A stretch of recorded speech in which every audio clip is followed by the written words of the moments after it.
Hello everyone. In the previous lecture, we saw the observations of literary theoreticians from Bhāmaha to Rudraṭa. In this lecture, we are going to look at Ānandavardhana's thoughts on the notion of Aucitya. I have already told you Ānandavardhana deserves a special mention because he is the first literary theoretician to systematically reflect upon the notion of Aucitya.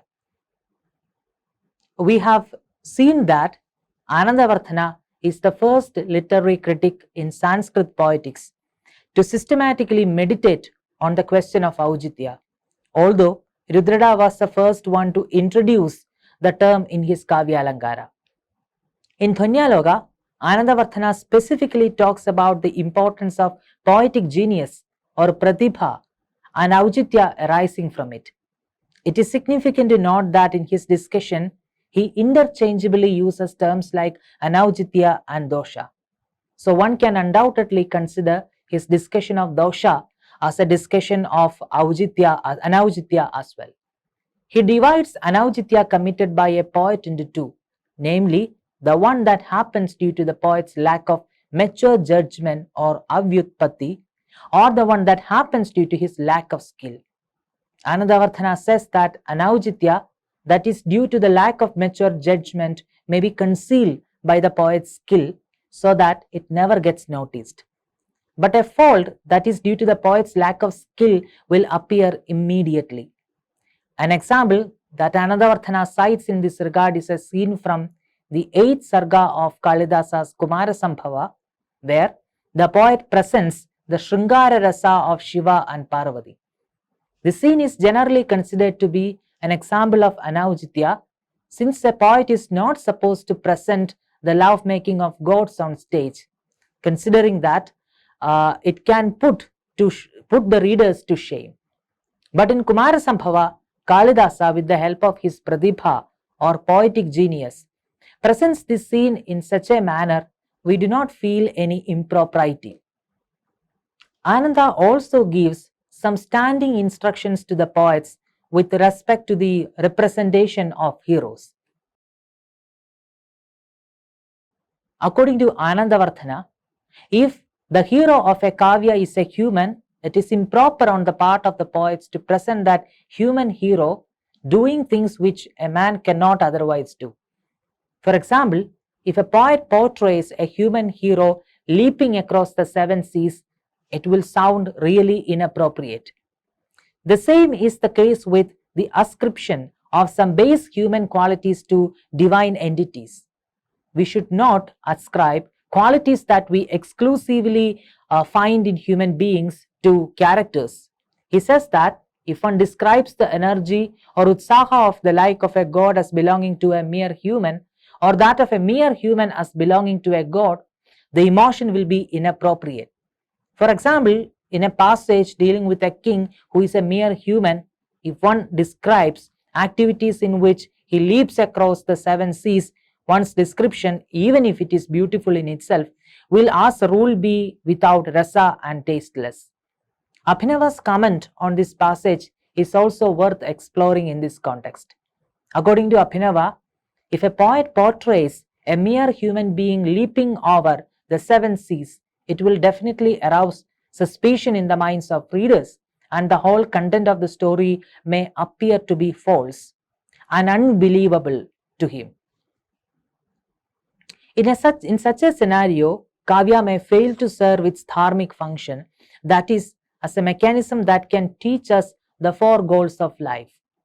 If suspicion arises in the minds of the readers about the very feasibility of the actions portrayed in the plot, how can it teach people something? I will quote Abhinava's words in this respect for your reference. Abhinava notes that a mere mortal should leap over the 7 seas in a single stride is quite impossible and would strike the hearer's heart as falsehood. Hence, it would instill into his judgment a suspicion that the poem's teaching concerning the means to all the 4 goals of man was also untrue. A similar feat, however, if told of Rama, would not strike the audience as untrue, for it would have acquired conviction from from a long line of ancient tradition. But Ananda reminds us that if the character in a narrative is partly divine and partly human, there is no impropriety in ascribing extraordinary deeds to that character. An example that Ananda cites to explain this point is the story of King Shatavahana. King Shatavahana, although a human, had a divine touch to his character. So in Kavyas, he is described to have visited the heaven. Ananda says, but now we hear of such adventures as journeys to the netherworld taken by King Shatavahana and others.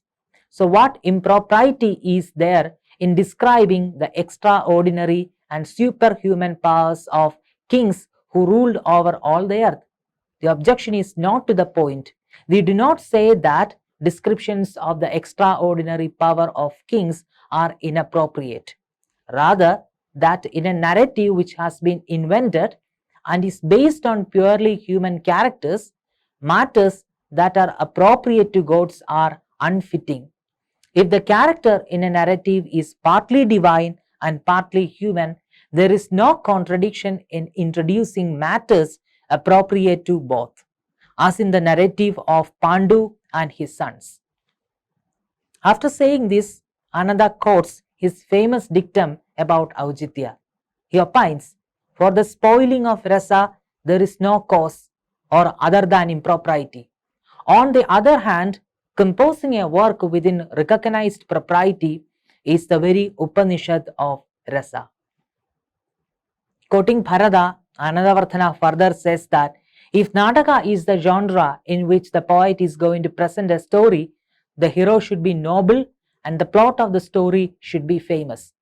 If the story is well known to all, it will be easier for the poets to conform to Aucitya. A poet, Ananda observes, who sets out to compose a Nataka with a not so well known or invented plot, and a hero is likely to commit a mistake in terms of Aucitya. Although the idea of Aucitya is applicable to all emotions, Ananda pays particular attention to Sringara Rasa in his discussion of Aucitya. The primary reason for this, Ananda says, is that Sringara is the most delicate of all the rasas. According to Ananda, the kind of Sringara or the aesthetic emotion that is appropriate to one category should not be applied to another category.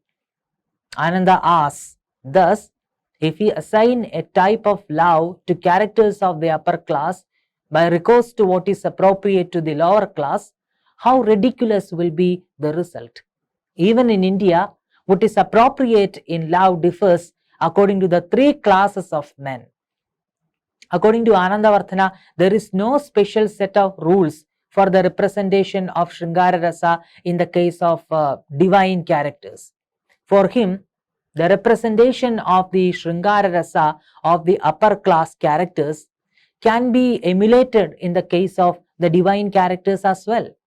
He warns the poet that what is recognized as vulgar love should not be attached to kings and gods in place of the Nataka type and the like. Let's take a look at the words of Ananda in this respect. He observes, accordingly, whether in the literature of performance or in poetry which is not performed, the description of vulgar sexual enjoyment between characters of the upper classes, kings and ladies, is highly indecent, just like a description of the sexual enjoyment of our parents. Precisely the same charge appears within the sphere of the gods. He also tells the poets that Sambhoga Sringara, or the love in union, is not the only way in which the aesthetic emotion of the erotic can be portrayed on stage. It can be portrayed implicitly by presenting the interchange of glances and the like. This indirect representation of love is more appropriate in the case of characters belonging to the noble and divine category. Ānandavardhana's example is further elaborated in detail by Abhinavagupta in his Lojana. Abhinava says that the most important point in producing rasa is to avoid any disturbance of delight to those who are relishing it. Now, treating the sexual enjoyment of the highest gods is almost like treating that of our parents. This will cause shame and horror and leave us no room for delight. So poets usually avoid scenes depicting the sexual enjoyment of gods and divine characters. Ānandavardhana says that if poets have any doubts about the notion of Aucitya that they have to follow in Kavya, they should definitely refer to the dictums mentioned by critics like Bharata. Ānandavardhana declares that a poet who follows the system of Bharata and others, who studies the work of great poets of the past, and who gives rein to his own genius, must still be attentive and exert the greatest care not to relax or depart from the proprieties of the vibhavas and the other factors of rasa. Ānandavardhana is of the view that if a poet is planning to add an invented plot or episode to an already existing well-known story, he should pay more attention to the newly invented plot, because the existing plot is already well scrutinized by scholars. But a poet is more likely to make mistakes with respect to Aucitya, a new plot. He notes that a plot consisting of invented matter should be so made that every portion of it may appear full of rasa.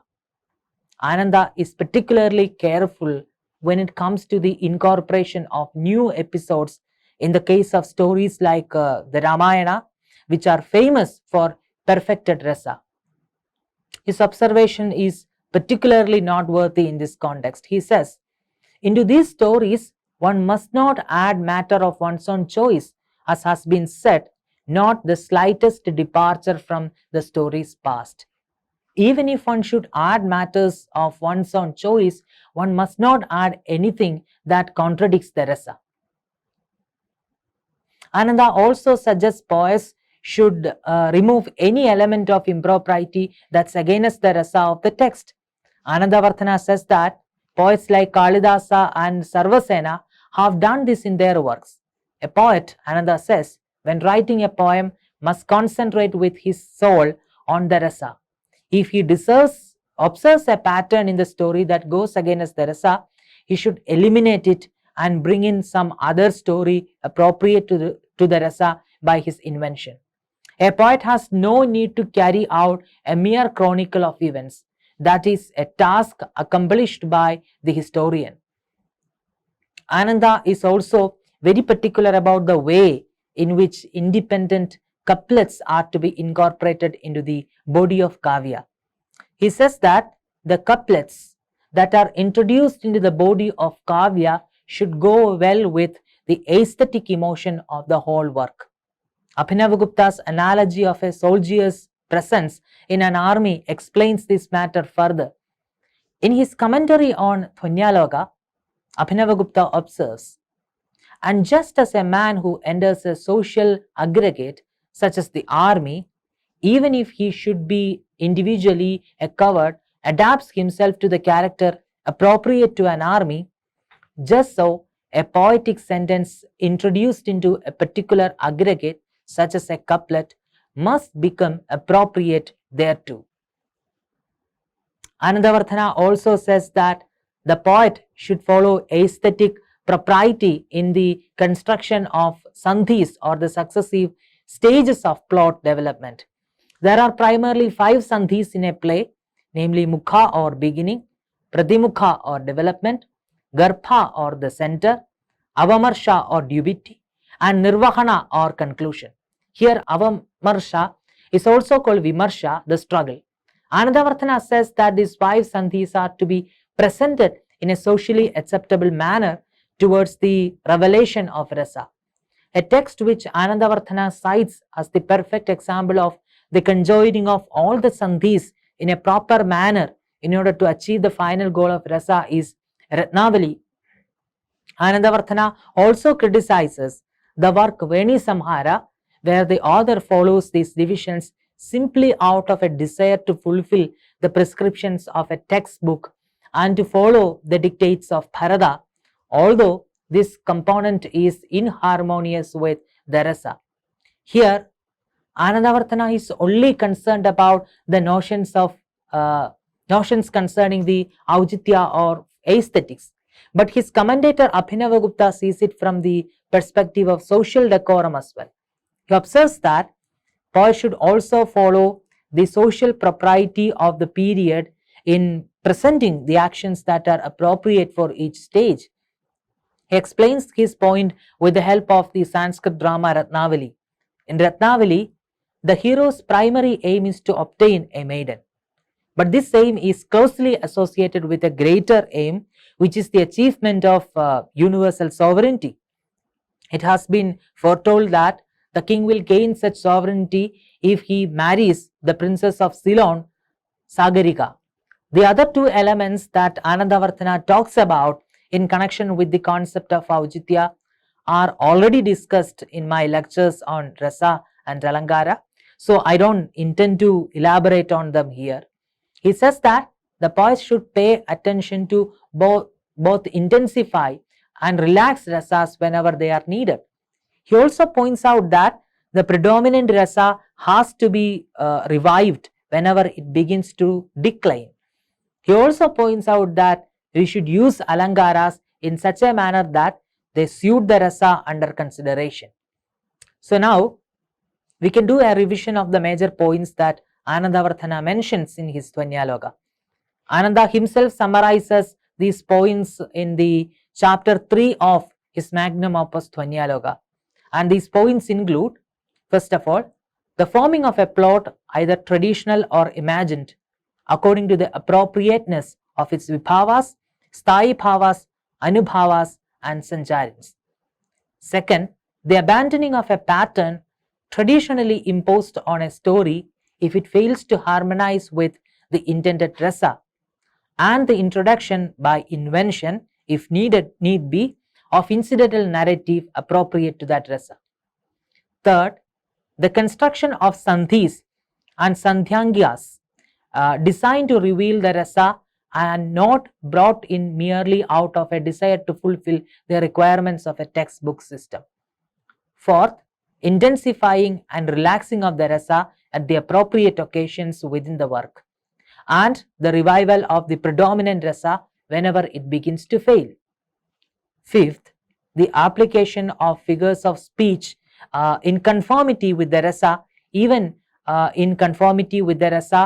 though one may have the ability to construct more elaborate figures.